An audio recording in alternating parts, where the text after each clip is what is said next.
मित्रों, साथियों, दोस्तों, हंसते रहिए, मुस्कुराते रहिए और हमारे चैनल को सब्सक्राइब कीजिए और नए साल का स्वागत खुशी-खुशी कीजिए और उस यूनिवर्स के प्रति शुक्रगुज़ार रहिए हमेशा, जिसने हमें खूबसूरत, बहुमूल्य ज़िंदगी प्रदान की है, जिसकी कीमत हम सब कुछ चुका कर भी नहीं चुका सकते हैं। बड़े-बुज़ुर्ग, हमारे माँ बाबूजी, परिवार के प्रति सतर्क रहना है, उसकी केयर करनी है और अपने काम को करते रहना है। इस यूनिवर्स का आशीर्वाद हमें ज़रूर मिलेगा और वह हमारी ज़िंदगी का एक दिन नहीं बल्कि सब दिन चेंज कर देगा। आधुनिक साहित्य की हम बात कर रहे थे कि किस प्रकार से स्वतंत्रतावाद की जब हम बात करते हैं, स्वतंत्रतावाद किस तरह से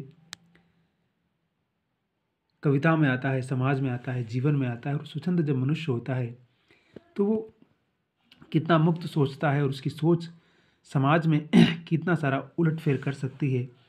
और उसके विचार, उसकी सोच की अगर हम बात करें तो ये श्रीधर पाठक, जो कि रोमांटिक कवि माने जाते हैं, रोमांटिसिज्म का हिंदी कविता में जब आगाज़ होता है तो उसका प्रभाव दूर दूर तक जाता है। और ख़ास तौर से कविता, क्योंकि कविता ही प्रेम की आगाज़ करती है, इसलिए कविता में जो रोमांस होता है वो मनुष्य के भीतर होता हुआ समाज के दूरगामी क्षेत्र को प्रभावित करता है।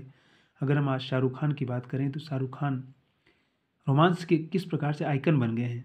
तो छायावादी कविता या उसके पहले की कविता भी कह सकते हैं कि रोमांस के आइकन है वो। और जब कोई चीज़ एक बार आइकन बन जाती है तो फिर उससे पीढ़ियाँ, समाज हमेशा इंस्पायर्ड होता है और जड़ विचारों को तोड़ता हुआ आगे बढ़ता है समाज। आधुनिकता मनुष्य के लिए बहुमूल्य है। उसने समाज की उस जड़ व्यवस्था को प्रहार किया, तोड़ा, मनुष्य को केंद्र में स्थापित किया, सबाल्टर्न डिस्कोर्स को जन्म दिया और उसने बताया कि इस दुनिया को चलाने वाली कोई बाहरी शक्ति नहीं है बल्कि मनुष्य इसको संचालित करने वाला है। मनुष्य के हाथ में सब कुछ है। मनुष्य की सच्चाई, उसकी हृदय की आवाज़ उसे कहीं भी पहुंचा सकती है अगर वह निष्ठा के साथ अपना काम करता है और इस यूनिवर्स के प्रति हमेशा शुक्रगुजार रहता है तो उसकी ज़िंदगी की काया पलट सकती है, ट्रांसफॉर्मेशन हो सकता है, कुछ भी हो सकता है। और वो अपने भीतर की उस आवाज़ को अगर सही दिशा दे सकता है, हार्ड वर्क के सहारे, सही सोच के सहारे, तो दुनिया की काया पलट कर सकता है। तो अगर श्रीधर पाठक की बात करें तो गोल्ड स्मिथ की रचनाओं का मैंने कहा कि अनुवाद किया, फिर उजड़ ग्राम लिखा, उसके बाद पूजा फूल, कानन कुसुम, प्रेम बंधु, सारी चीज़ें इन्होंने लिखी। उसके बाद इनकी कविताओं में देश प्रेम भी है, समाज सुधार है, प्रकृति है। देखिए वो दौर था जब 19वीं शताब्दी का, जब समाज में इतना अधिक परिवर्तन घटित नहीं हो रहा था, शुरू शुरू में सब कुछ शुरुआत हो रही थी। तब अगर कोई कवि इतना मुक्त होकर लिख रहा है तो ये कविता के लिए और समाज के लिए बड़ी बात है।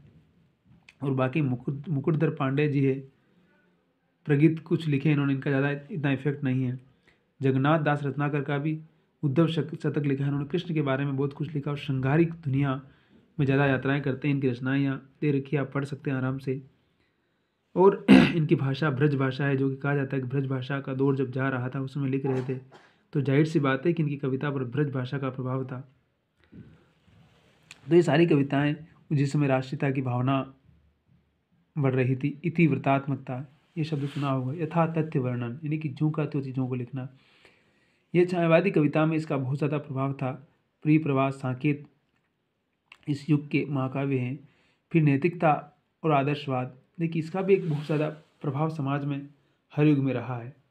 और नैतिकता के अपने फ़ायदे भी है तो अपने नुकसान भी है, आदर्शवाद की अपनी सीमाएं हैं। आपको याद होगा तो प्रेमचंद भी एक समय में आदर्शोन्मुख यथार्थवाद पर लिख रहे थे। तो मुझे लगता है कि समाज के बदलने की जो प्रक्रिया होती है, वो प्रोसेस होता है,